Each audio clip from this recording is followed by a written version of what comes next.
Hello students, आज के इस वीडियो में हम लोग प्रैक्टिकल ऑर्गेनिक केमिस्ट्री में जितने रिएक्शंस होते हैं या फिर जो जो टेस्ट किए जाते हैं उन सभी टेस्ट के बारे में डिटेल देखने वाले हैं। ठीक है, यानी कौन सा टेस्ट किससे रिलेशन करता है। ठीक है, और आपको यकीन नहीं होगा कि जेई में और नीट में इस तरह के क्वेश्चन से डायरेक्ट क्वेश्चन आते हैं। ठीक है, 8 नंबर का क्वेश्चन इस बार जेई में प्रैक्टिकल ऑर्गेनिक केमिस्ट्री से आ रहा था। ठीक है, प्रैक्टिकल और केमिस्ट्री में डायरेक्ट क्वेश्चंस आते हैं, आपको बस टेस्ट बताना होगा वो किससे रिलेटेड है। ठीक है, जैसे हम लोग लसाइनस टेस्ट देखते हैं तो ये जो होता है हमारे पास nitrogen, sulphur and phosphorus and halogens.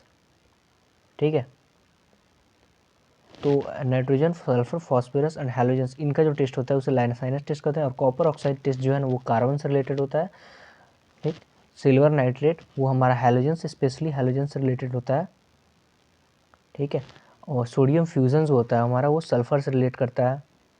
आपको बस इन रिएक्शंस को डायरेक्ट याद कर लेना है, क्वेश्चंस डायरेक्ट आते हैं। ठीक है, डायरेक्ट आपसे पूछ लिएगा लसाइनस टेस्ट में कौन इनमें से कौन सा ऑप्शन लसाइनस टेस्ट से रिलेटेड है। ठीक है, तो आपको बस सिलेक्ट करना होता है कौन सा होता है। ठीक है, आप एक बार जाकर पीएक्यू में चेक भी कर सकते हैं, डायरेक्ट क्वेश्चंस आते हैं इससे। ठीक है, बेयर टेस्ट जो है वो हमें बताता है साइक्लोहेक्सेन यानी कि अनसैचुरेशन के बारे में बताता है।